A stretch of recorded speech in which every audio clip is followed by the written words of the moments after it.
আচ্ছা, তোমাদের মধ্যে অনেকেই আমাকে একটা প্রশ্ন রেগুলারলি করেই চলেছো যে দাদা, স্বামী বিবেকানন্দ স্কলারশিপের টাকা আমরা এখনো পর্যন্ত পাইনি। ঠিক আছে, কিছুদিন পরে আমরা পেয়ে যাব, সেই নিয়ে আমরা নিশ্চিত। কারণ এসবিএমসিএম এমনই একটা স্কলারশিপ যেখানে প্রতি বছর ছাত্রছাত্রীরা টাকা পেয়েই থাকে। হতে পারে 1-2 মাস লেট হচ্ছে, কিছু মাস লেট হচ্ছে, ঠিক আছে, এটা মেনে নেওয়া যায়, কারণ এটা প্রতি বছরই হয়ে থাকে। কিন্তু এসবিএমসিএম এর টাকাটা আমরা এইরকমও তো হতে পারে যে নাও পেতে পারি, যদি কোনোভাবে ওয়েস্ট বেঙ্গলের রুলিং গভর্নমেন্ট চেঞ্জ হয়ে যায়। কারণ আমরা জানি আগামী কিছুদিনের মধ্যেই ভোট শুরু হতে চলেছে। যেমন আজকে আমি 22 তারিখে ভিডিও করছি, 23 তারিখে আমাদের এলাকাতে ভোট, 29 তারিখে বিভিন্ন জায়গাতে এইভাবে কিন্তু ভোট চলছে। তো সেই জায়গাতে যদি কোনোভাবে রুলিং গভর্নমেন্ট সরে যায় বা চেঞ্জ হয়ে যায়, কোনোভাবে ভোটে হেরে যায়, তো সেই জায়গাতে আমাদের এসবিএমসিএম এর কি হবে বা আমাদের টাকা পাওয়াতে কি হবে, ইনফ্যাক্ট পরবর্তী বছরগুলোতে কি হবে যদি বাই চান্স এসবিএমসিএম ক্যান্সেল করে দেওয়া হয়, বা স্টুডেন্টদের যাবতীয় স্কলারশিপস রয়েছে, ওএসিস হতে পারে, ঐক্যশ্রী মানে এসবিএমসিএম মাইনরিটিসদের জন্য,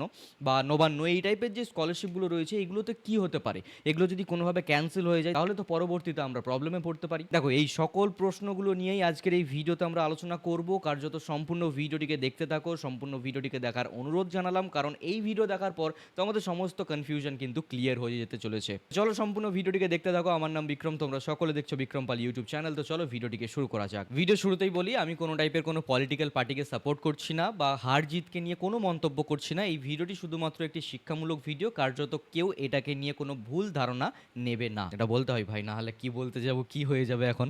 তো যাই হোক, প্রথম যেই প্রশ্ন সেটি হলো, দাদা আমরা এসবিএমসিএম যেই পেতে তো চলেছি, কিছুদিন পর দেরি হতে পারে, আমরা সেটাও বুঝেছি, ঠিক আছে, যেদিনই দেখ না কেন আমরা তো পাবো আমাদের টাকাটা। কারণ এই এসবিএমসিএম এর অ্যামাউন্টটা অনেক বড় অ্যামাউন্ট। আমি যখন আমাদের ইঞ্জিনিয়ারিং করেছিলাম, আমার তখন প্রতি বছরের যে 60,000 টাকাটা, এটা একটা হিউজ টাকা, যেটা আমার একটা সেমিস্টার দিতে পারতাম বছরে, ঠিক আছে। তো এই রকমই অনেক স্টুডেন্টরা রয়েছে যারা এই টাকাটার উপর কিন্তু ডিপেন্ড করছে। এছাড়াও নবান্ন স্কলারশিপ আছে, এছাড়াও রয়েছে ওএসি স্কলারশিপ, এইরকম টাইপের গভর্নমেন্টের অনেক স্কলারশিপ রয়েছে। দেখো, তোমাদের মূল প্রশ্ন এসবিএমসিএমকে নিয়ে, যদি কোনোভাবে গভর্নমেন্ট চেঞ্জ হয়ে যায়, বর্তমান রুলিং গভর্নমেন্ট যদি চেঞ্জ হয়ে অন্য কোনো গভর্নমেন্ট আছে, তো সেই জায়গাতে কি আমরা টাকা পাবো? হ্যাঁ, তোমরা টাকা পাবে। কারণ 2025-26-এর ক্ষেত্রে যেই ফান্ডের কথাটা রয়েছে, যেই ফান্ডের বিষয়টা রয়েছে, সেই ফান্ড ক্লোজ হবে। শুধু স্কলারশিপ না, যে কোনোভাবে যে কোনো প্রকল্পের যে টাকা যেগুলো দেওয়ার কথা সেগুলো তো দেওয়া হবেই, যদি কোনোভাবে গভর্নমেন্ট চেঞ্জ হয়।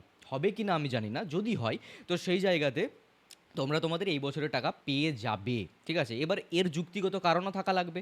আর এর পরের বছরগুলোতে কি হতে চলেছে সেটাও তোমাদেরকে বুঝিয়ে দিই। দেখো, এসবিএমসিএম মূলত একটি গভর্নমেন্ট স্কলারশিপ। প্রমাণ অনুযায়ী তোমাদেরকে যদি বলি যে এসবিএমসিএম যে স্কলারশিপটা, it is a state funded scheme. State fund scheme এটা একটা, যেটা ওয়েস্ট বেঙ্গলে কিন্তু চলে। এবং যদি কোনোভাবে গভর্নমেন্ট চেঞ্জ হয়ে যায়, যদি অন্য কোনো গভর্নমেন্ট আসে, তো সেই জায়গাতে কী কী হতে পারে, কী কী চেঞ্জেস হতে পারে। নাম্বার ওয়ান, পরবর্তী বছরের কথা বলছি, এবছর তোমরা যে টাকা পাওয়া সে টাকা তোমরা পেয়ে যাবে। নেক্সট সময় থেকে কি হবে না, স্কলারশিপের নামটা চেঞ্জ করে দেওয়া যেতে পারে, যেটা সম্ভব। যদি না করতে চাই তো ঠিক আছে, যদি নেক্সট গভর্নমেন্ট যদি আসে, যদি চেঞ্জ হয়ে আসে, ঠিক আছে, বারবার যদি প্রসঙ্গটা আমি কিন্তু নিয়ে আসছি, কারণ আমি কোনো পলিটিক্যাল ডিবেটে যেতে চাই না। তো যদি চেঞ্জ হয়ে যায় তো সেই জায়গাতে কি হবে, নামটা চেঞ্জ করা যেতে পারে। যদি না চেঞ্জ করতে চাই সেই গভর্নমেন্ট, তো ঠিক আছে, একই থাকতে পারে। বাট যদি চাই তো চেঞ্জ করা যেতে পারে, ঠিক আছে। এবং দ্বিতীয় কি হতে পারে, অ্যামাউন্টগুলোকে চেঞ্জ করা যেতে পারে, ঠিক আছে। যে টাকা দেওয়া হয় সে টাকাটার থেকে হয় 19-20 কম বা 19-20 বাড়িয়ে দেওয়া যেতে পারে। এই অ্যামাউন্ট চেঞ্জিংয়ের বিষয়টা থাকতে পারে। কোন সময় অ্যাপ্লাই শুরু হবে সেই সময়সীমাটাকে চেঞ্জ করে দেওয়া যেতে পারে, বা এই টাইপের জিনিসগুলোকে কিন্তু চেঞ্জ করা যাবে।